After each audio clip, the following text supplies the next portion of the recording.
नमस्कार मित्रों, शिवा थॉट्स में आपका स्वागत है। आइए 21वीं सदी के करवा चौथ व्रत के महत्व का कितना औचित्य है, इस विषय पर कुछ चर्चा कर लेते हैं।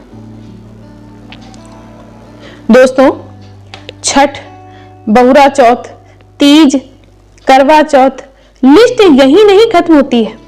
कुछ और भी व्रत उपवास जरूर बाकी रहे होंगे। सूर्यदेव, शंकर जी और फिर चांद से कभी बेटे तो कभी पति की सलामती और उनकी लंबी उम्र की कामना। अब क्योंकि मौका है करवा चौथ का, तो आज उसी की बात कर लेते हैं। तो इस व्रत की प्रक्रिया कुछ इस तरह शुरू होती है कि पति के लिए सारा दिन उपवास रखो और फिर पति के ही पैर छूकर उससे सदा सुहागन रहने का आशीर्वाद पाओ। मतलब जिसके लिए व्रत रखा है, अब वह खुद ही अपने जीने का आशीर्वाद भी देगा। ये तो कुछ यूं हुआ पति का पति के लिए पति द्वारा दिया गया लंबी जिंदगी का वरदान। जाहिर सी बात है कि जब देश की सरकारों को अब तक यह बात समझ नहीं आई कि जनता का जनता के लिए जनता द्वारा शासन का होना ही सच्चे लोकतंत्र का मूल है, तो फिर भला आम जनता को यह बात कैसे समझ में आती। पति का खुद को आशीर्वाद देने के लिए आखिर पत्नी के सिर की जरूरत क्या है? तो मन में बचपन से उठने वाला पहला सवाल तो ये रहा।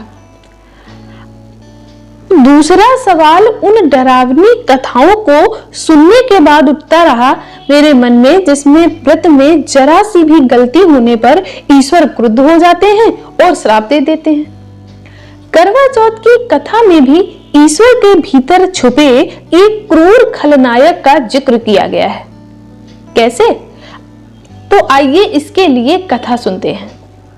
एक बार की बात है, एक बहन अपने भाई के घर करवा चौथ का व्रत करने आई थी।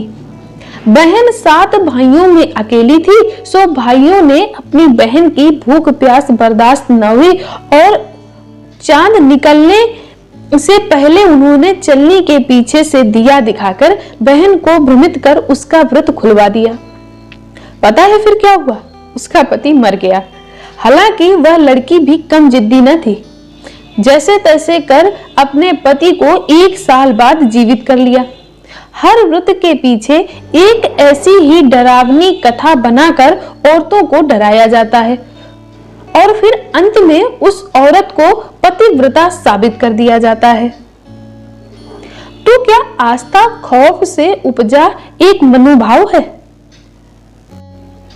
ठीक वैसे ही जैसे जीवन बीमा वाले डरा डरा कर अपना कारोबार चलाते हैं। अगर आपको कुछ हो गया तो परिवार का क्या होगा, बच्चों का क्या होगा, उनकी जिंदगी कैसे चलेगी? और फिर एजेंट आपको आपकी मौत की कल्पना के अंतिम छोर तक ले जाते हैं। पसीने पसीने हुए आप फौरन बीमा के लिए राजी हो जाते हैं। क्या बीमा कंपनियां और ईश्वर का खौफ ही कारोबार चलाते हैं दोनों का? अगर मौत का खौफ ना रहे तो बीमा कंपनियां और ईश्वर की आस्था दोनों खत्म हो जाएंगे। बीमा कंपनियों के एजेंट की चाल तो समझ में आती है, लेकिन दया निधान कहे जाने वाले ईश्वर इतने निर्दयी नहीं हो सकते।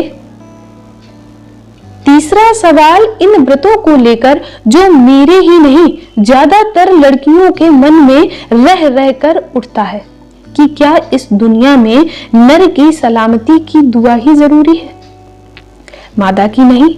तो इसका जवाब शायद ये हो सकता है कि पहले जब सभ्यता का विकास नहीं हुआ था तो खाने की तलाश में पुरुष जंगलों में जाते थे और फिर जब थोड़ा विकास हुआ तो व्यापार के लिए सालों साल जहाजों के जरिए एक देश से दूसरे देश का सफर तय करते थे। ऐसे में कब कोई जंगली जानवर आकर उन पर हमला करेगा और कब कोई समुद्र की लहर जहाज को डुबा देगी, किसी को पता नहीं था। इसलिए घर की औरतें डरी सहमी ईश्वर से उनके जीवित रहने की कामना करती रही होंगी। लेकिन अब स्त्रियां और पुरुष दोनों ही जिंदगी के हर खतरे से रूबरू होते हैं। तो आज के समय ये व्रत सिवाय परंपराओं की लकीर पर चलने के अलावा और कुछ भी नहीं है। पति पत्नी के संबंध में ना कोई ऊंचा है ना कोई नीचा है। किसी व्रत उपवास से ना प्यार बढ़ता है, ना उम्र, और ना ये वैज्ञानिक है, ना ही भावनात्मक है, और ना ही रोमांटिक है। दोस्तों, रीति निभाना गलत नहीं है, लेकिन लकीर का फकीर होना भी ठीक नहीं है। प्राचीन समय में बनाई गई रीतियों का उस समय अपना महत्व रहा होगा, लेकिन आज भी उसी रूप में बिना महत्व जाने उन्हें स्वीकार करना क्या रूढ़िवादिता नहीं है? ये किसी भी प्रकार की परंपरा का विरोध करना हमारा मकसद नहीं है, लेकिन इन्हें बिना जाने यूं ही स्वीकार कर लेना क्या उचित होगा? धन्यवाद।